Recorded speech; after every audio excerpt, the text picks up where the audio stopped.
they call you an asshole. Been called a bitch 1,000 times. A knocked up whore. Get the F out of his effing room, you effing N-word. I've been bitten, choked, punched in the mouth. I had a guy try to kick me in my stomach while I was pregnant. You push me past my limit, past my capacity of being able to multitask. Something's gonna get missed. And when I say something, I'm talking about your mother. I'm talking about your father. I'm talking about your husband and your wife.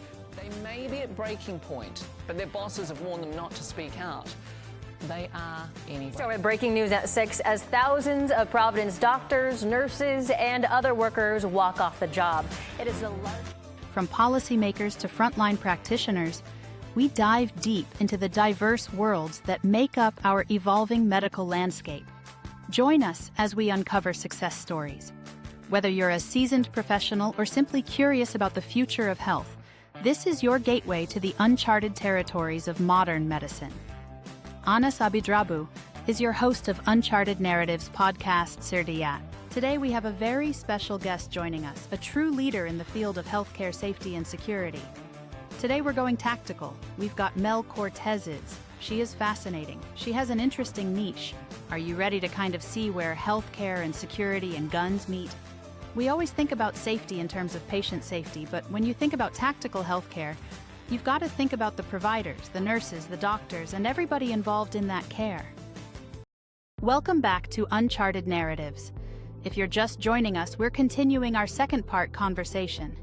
Now let's continue our journey and uncover more remarkable stories and insights.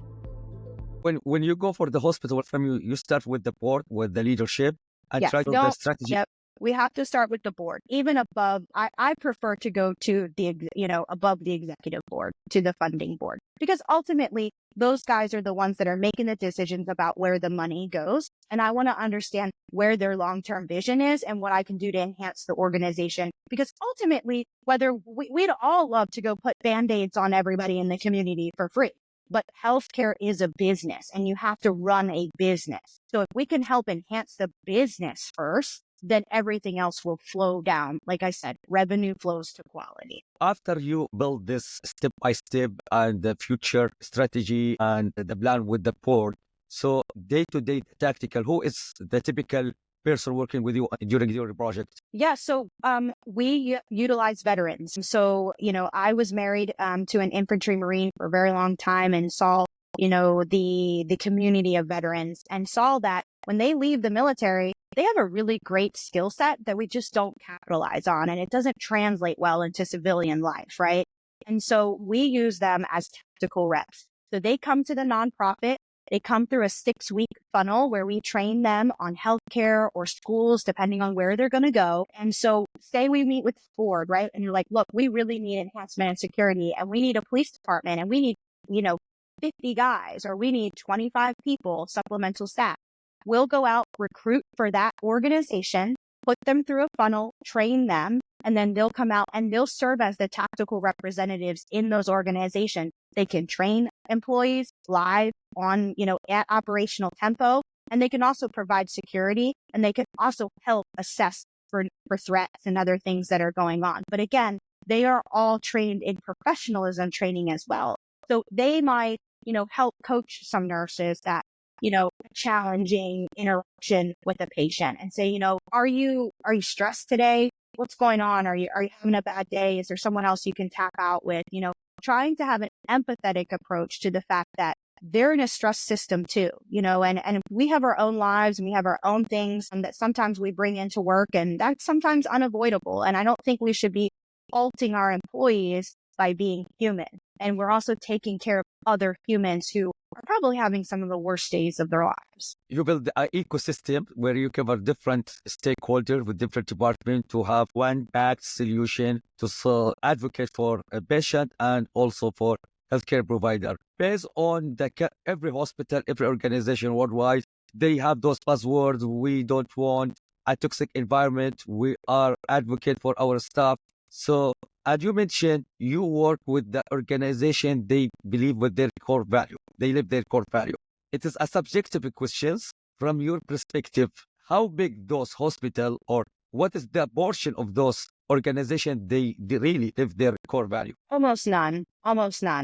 And I like you said, I think it's now there are select ones that do it well, and it is because of the leadership. It's because of the leadership. And so I think that those organizations that are struggling with that, they need to understand why, fundamentally, what is their why for being in that leadership role. If it's to make money, your organization's going to see that and to understand that.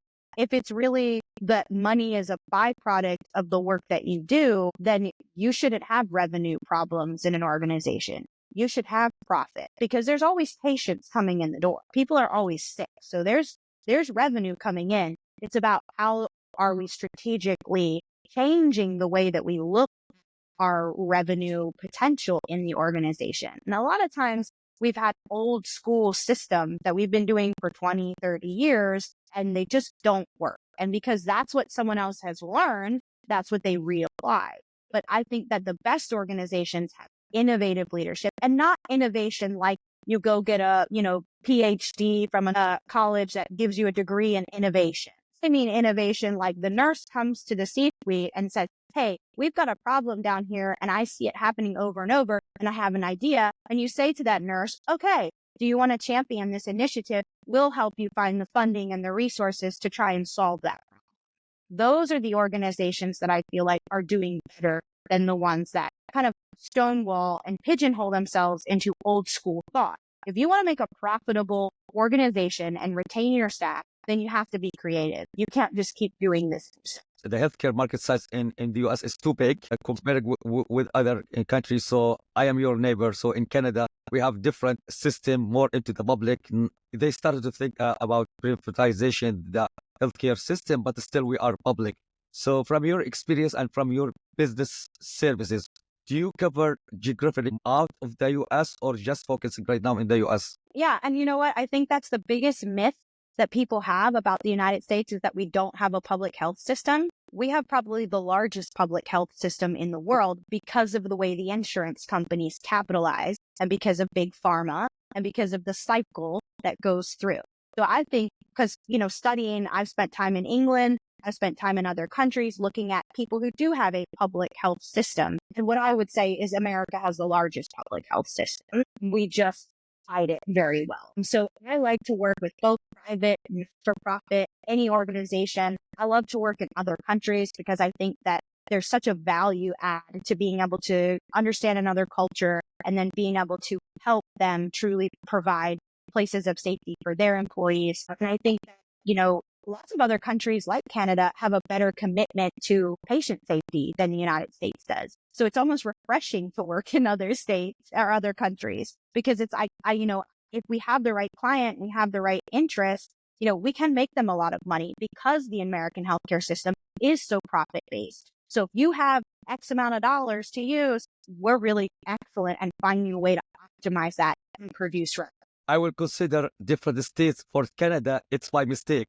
You are not accommodate us. Okay. So now what is your messages for my audience? Mainly as I told you, I'm targeting NAM and Middle East. So NAM, it's Canada, US, and all the Middle East. So if anyone in the leadership, hospital, they are more interesting to work with you and your services, what's the message you can send it for them? I think that they should reach out and see if we're the right fit.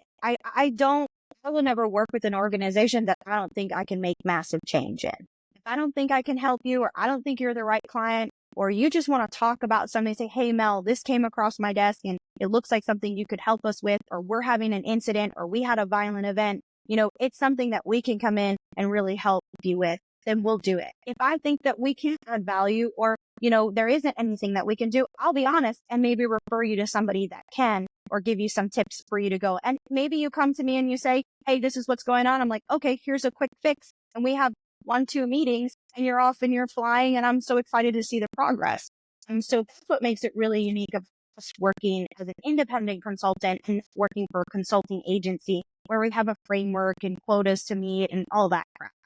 It's really more of understanding what the organization needs, where they want to go, and helping them figure out how to get there. Just to make it clear, your services is more into consulting and training, nothing to provide as a solution or software. or tool? We have technology partners. We have lots of people. So say you're like, hey, I have a really hard time because organization and a whole bunch of surgery centers or patient centers. And our nurses are starting to into those centers. So we're trying to help with retention. We have AI technology partners that will help you with scheduling optimization, and help you with policy and procedure, and help you with retention. So depending on what the thing is that you need, we can recommend technology or other consultants or other people that will help you to achieve your goals. Day after day, I discover you more and more. I think we need to have offline call together for potential and future collaboration together. So now your business, I believe we cover it and what you are doing good. And the most important things which I like it from this podcast, and the main reason for this podcast, to try to reflect a real success story, authentic, genuine, like yourself, and those in return to help other if they want to start with it, what they can do. So for sure, at certain point, everyone feel doubt, skeptical. Can I do that? How I can do it? And you throw a lot of information from marketing, strategic, technology, product management, project management. So the question here, I want to start. How I can start? Just do like it. you. Just Okay. start. Just How? figure out What is the best? figure out what is the problem that you want to solve and why. And then think about what the end goal would be for yourself. Like, where do you want to Let's see take it yourself? further. Now you go for with your entrepreneurship mindset.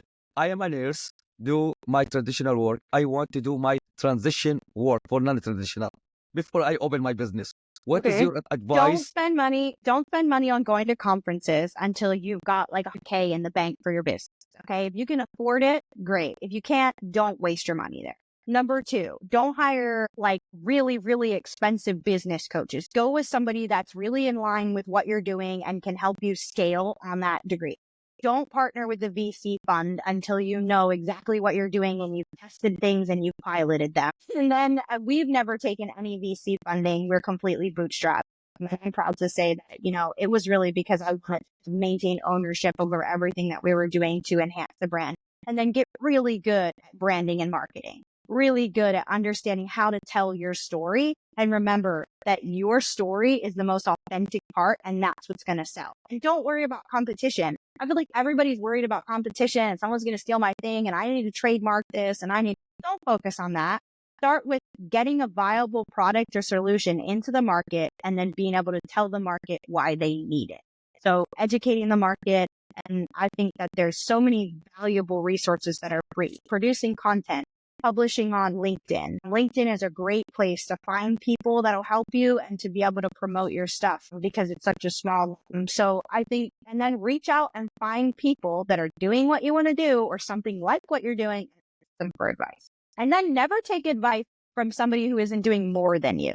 Like, if somebody's judging you and telling you to quit, if they're not doing better than you, then ignore. Keep going.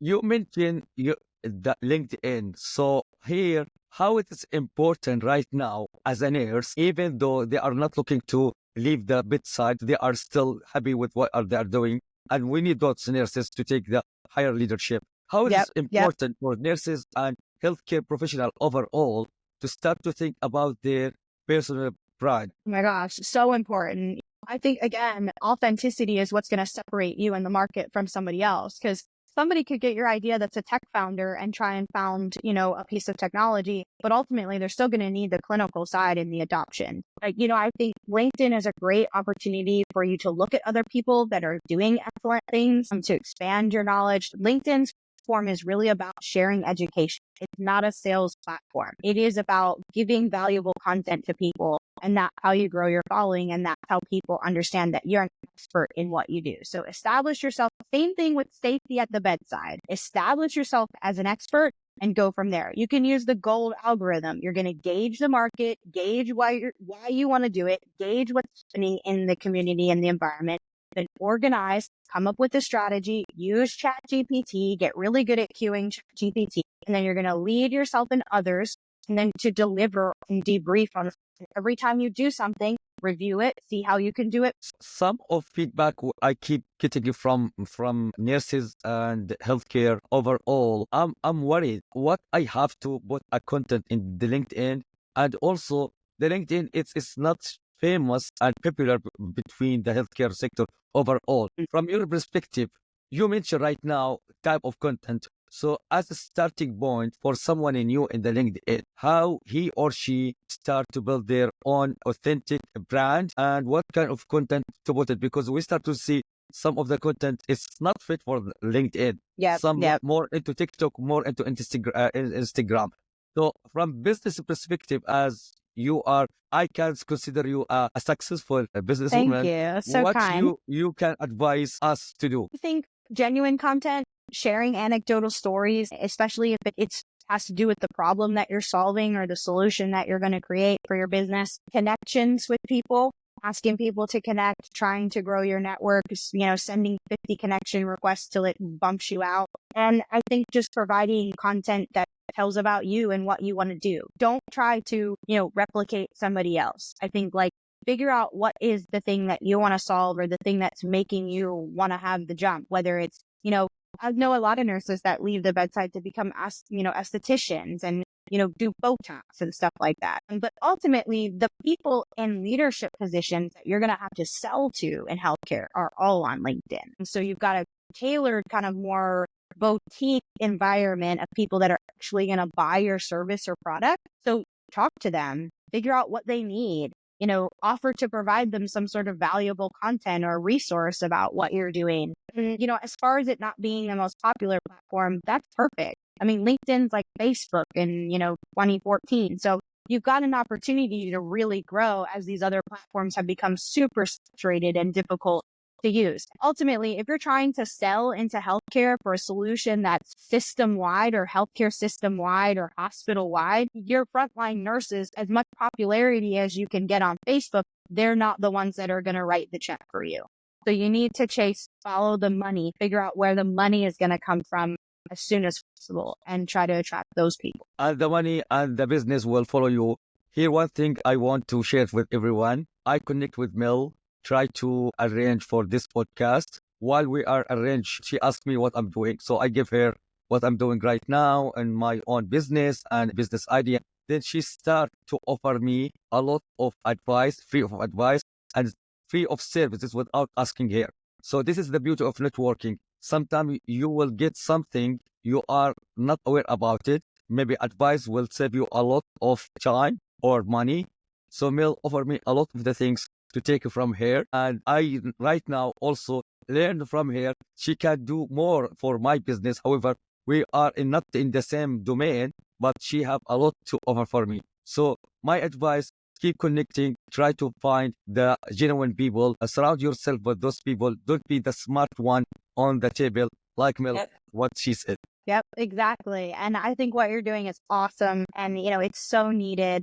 And I think, providing a place where nurses can come and other healthcare organizations and connect those people together that might have a solution to the problem that they're facing is just so needed right now. We're so short on time and everybody's pulled in all these different directions. So, being able to provide video content or podcasts or a form that's free form and flowing like this is really awesome and impactful. And I wish you so much success. Likewise, thank you. One of the things I start to realize, everyone know what he or she is missing as a skill set and they need to learn. But it's very rare to find someone know the skill set they have back on healthcare setting, like a physician or nurse or a pharmacist, what those skill set they can take it for their own benefit and advantage to move out of the bedside or to open their business. So how, from your perspective as a nurse, the skill set I have it in the clinical and in the medical will help me to move forward with my business? Oh, yeah. Well, you're great at working with people. You understand people. So that's what business is. Business is understanding people and trying to get people to do what you need them to do to be successful. And if you're a good nurse or you're a good doctor, you're doing that every day.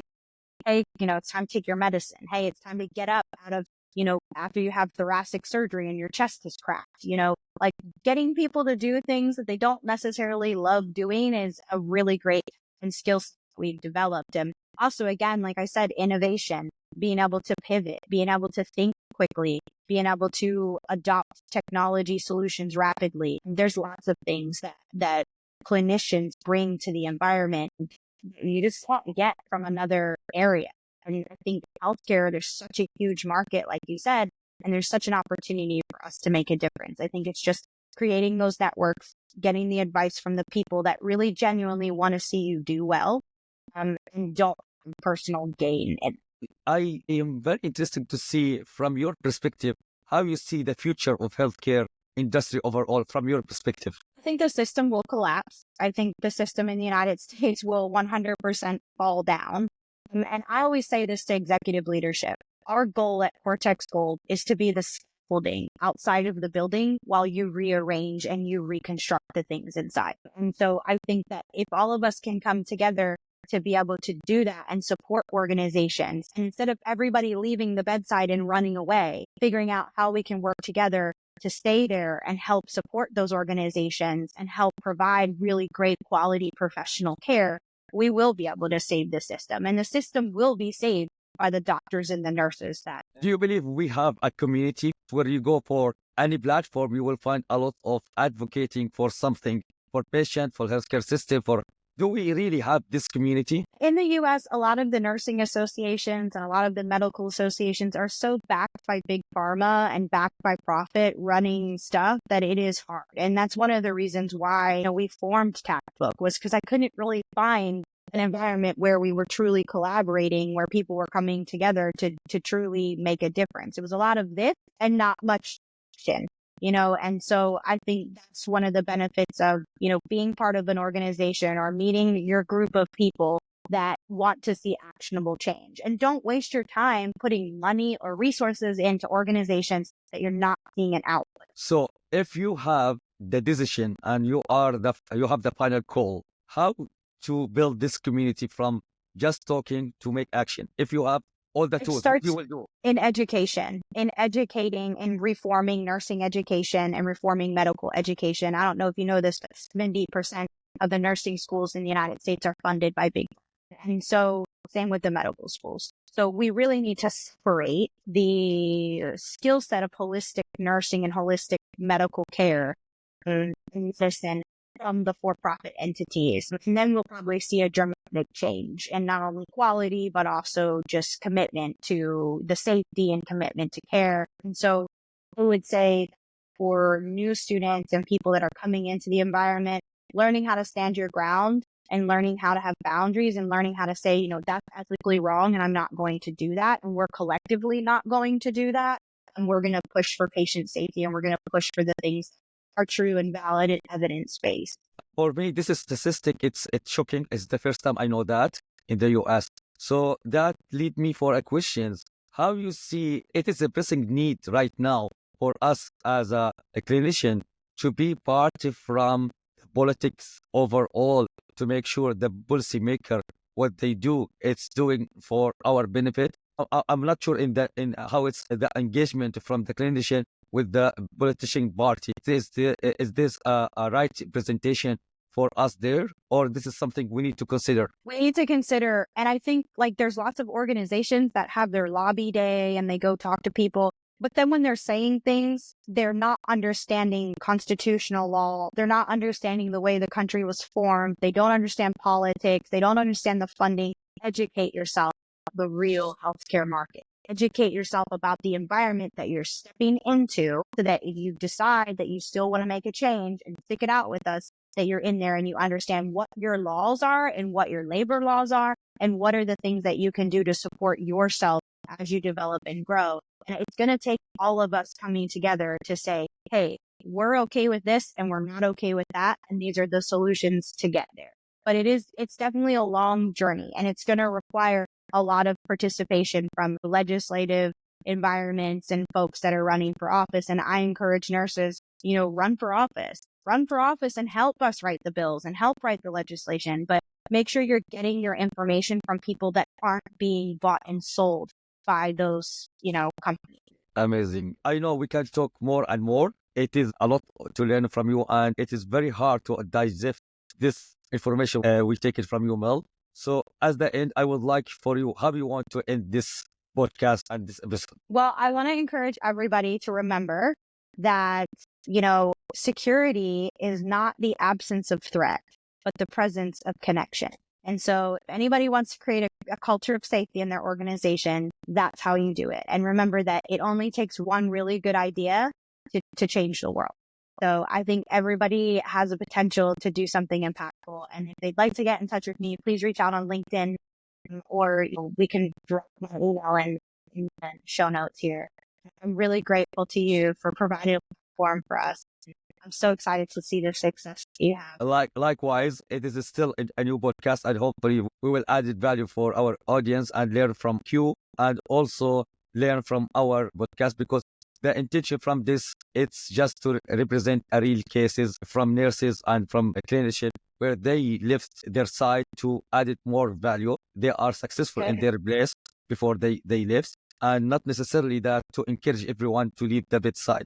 No, just to, as you mentioned, educate yourself, build your identity.